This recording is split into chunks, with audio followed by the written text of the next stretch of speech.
सर्वोदय नमस्कार बच्चों। आज मैं नवंबर के छात्रों को पद्यखंड पाठ 10 रहीम के दोहे का प्रश्नोत्तर अभ्यास करा रहा हूं। सबसे पहला प्रश्न है, प्रेम का धागा टूटने पर पहले की भांति क्यों नहीं हो पाता?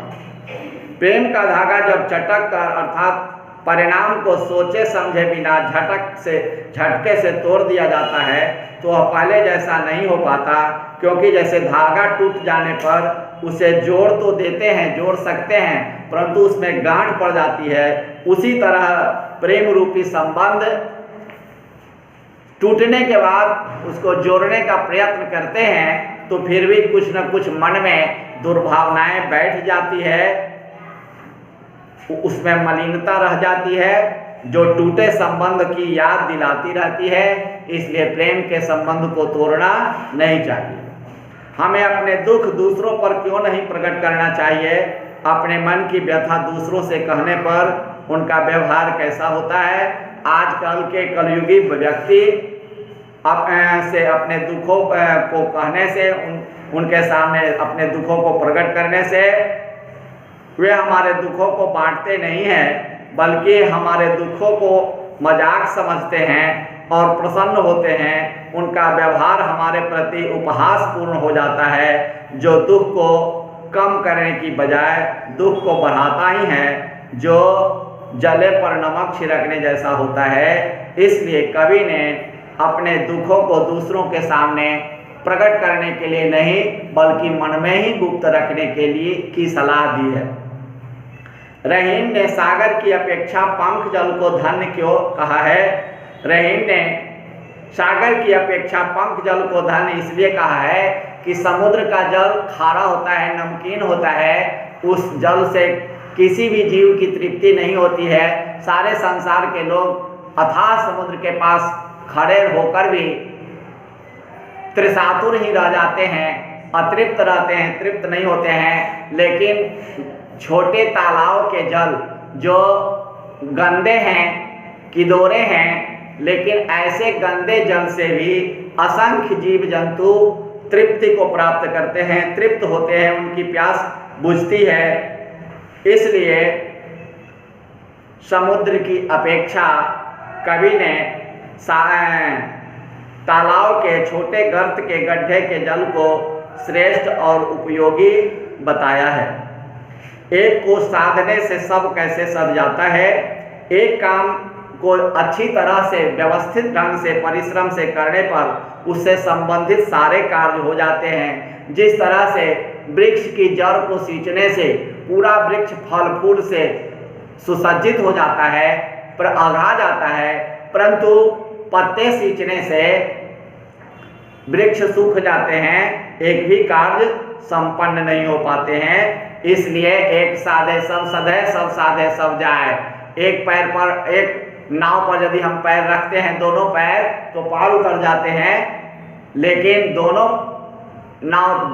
पैर दो नाव पर रखते हैं तो हम छितराकर वहीं नष्ट हो जाते हैं, हमारी जीवन लीला समाप्त हो जाती है। इसलिए कवि कहते हैं कि एक कार्य को ही अच्छी तरह से पूर्ण करना चाहिए, तो उससे संबंधित सभी कार्य संपन्न हो जाते हैं। जलहीन कमल की रक्षा सूर्य भी क्यों नहीं कर पाता? जलहीन कमल की रक्षा सूर्य इसलिए नहीं कर पाता क्योंकि कमल को भली प्रकार से पुष्पित होने के लिए जल की आवश्यकता होती है। सूर्य से कमल को प्रकाश तो अवश्य मिलता है, खिलता है, पर उस प्रकाश से भी अधिक आवश्यकता जल की होती है। जल के बिना सूर्य भी कमल को जला देता है, बल्कि खिलाता नहीं है, जला देता है, उससे कमल सूख जाते हैं। अवध नरेश को चित्रकूट क्यों जाना पड़ा था? अवध नरेश को चित्रकूट इसलिए जाना पड़ा क्योंकि भरत को भावी राजा बनाने के लिए कैकेयी ने राजा दशरथ से दो वरदान मांगा था, क्योंकि जिनमें एक वरदान था राम का 14 वर्ष वनवास और दूसरा भरत की राजगद्दी। दशरथ ने यह बात राम को बताई। पिता की आज्ञा मानकर राम वनवास को निकल पड़े और कुछ समय वे चित्रकूट में अपने दुख के दिन व्यतीत किए थे। नट किस कला में सिद्ध होने के कारण ऊपर चढ़ जाता है? बच्चों, नट कुंडली समेटने, सांस को अधिक समय तक रोकने और शरीर को के आकार को छोटा करने की कला के कारण ऊपर चढ़ जाता है। मोती मानुषचूर्ण के संदर्भ में पानी के महत्व को स्पष्ट कीजिए। मोती के अर्थ में पानी चमक है, मनुष्य के अर्थ में मान प्रतिष्ठा इज्जत है और चूने के अर्थ में जल होता है। मोती का चमक फीका हो जाने पर उसका कोई वैल्यू नहीं होता, कोई उसका महत्व नहीं रह जाता और चूना जल के बिना उसकी उपयोगिता नहीं है। और जिस मनुष्य में मान सम्मान नहीं है वह मनुष्य के जीना बेकार होता है। टूटे पैर फिर नाथ मिले मिले गांठ पर जाए, इस दोहे का भाव स्पष्ट करना है।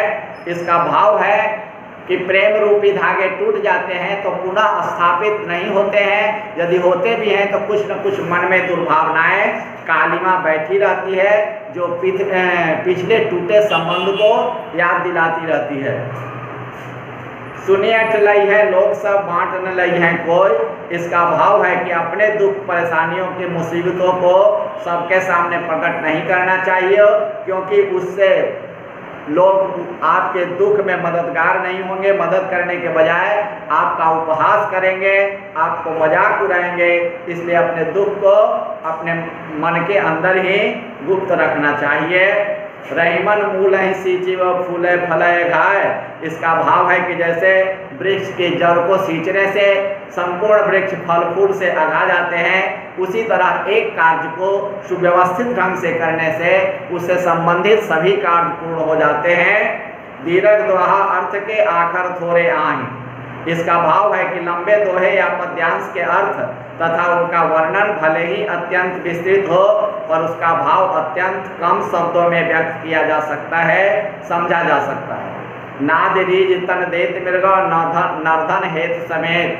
कहते हैं कि पशु जो है सो ध्वनि से आकर्षित होकर के अपना शरीर तक अर्पित कर देता है, परंतु मनुष्य जो है वह संचय करने की प्रवृत्ति के कारण, लालच के कारण, लोभ के कारण प्रसन्न होने पर भी कुछ नहीं देता है, अर्थात पशुओं के देने की प्रवृत्ति के वह विपरीत होता है। जहाँ काम आवे सुई कहाँ करे तलवार। इसका भाव है कि व्यक्ति को छोटे बड़े सबको सम्मान देना चाहिए, सबकी उपयोगिता होती है। जिसका जहाँ कपड़ा सिलने का काम सुई ही कर सकती है, तलवार नहीं। तलवार का अपना महत्व है, सुई का अपना महत्व है, इसलिए कभी किसी की उपेक्षा नहीं करनी चाहिए। पानी गए उबरे मोती मानुषचूर्ण। इसका भाव है कि पानी अर्थात चमक कम होने पर मोती का महत्व कम हो जाता है। मान प्रतिष्ठा समाप्त हो जाने पर मनुष्य को समाज में हीन दृष्टि से लोग देखते हैं और जल के अभाव में चूने का विशेष महत्व नहीं रह जाता है। निम्न पंक्तियों का भाव अभिव्यक्त किया गया है कि जिस पर विपदा पड़त है वही इस देश में आता है। जहाँ पर यह विपदा पड़त सो आवत यह देश। कोई लाख कोशिश करे पर बिगड़ी बात फिर बन नहीं सकती। का बिगड़ी बात बने नहीं, लाख करे किनको। पानी के बिना सब सुना है, अतः पानी अवश्य रखनी चाहिए। कहते हैं रहीमन पानी राखिए, बिन पानी सब सुन। पानी गए न उबरे मोती मानुष चून। बच्चों,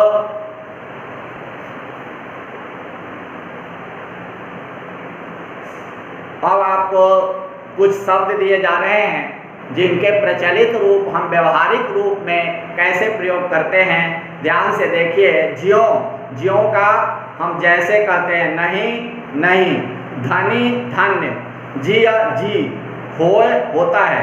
तरवार तलवार, मूल ही मूल जर, पियासो प्यासा, आवे आता है, सहाय सहायता करने वाला, उबरे उबरना, अठिलई है इठलाना, कछु कुछ, कोय कोई, आखर अक्षर, थोरे थोरे, माखन मक्खन, सींची को सींचना, पियत पीता है, बिगड़ी बिगड़ी हुई है, बिनो बिना, पर्याय पर जाना, बिथा व्यथा तकलीफ पीड़ा इत्यादि।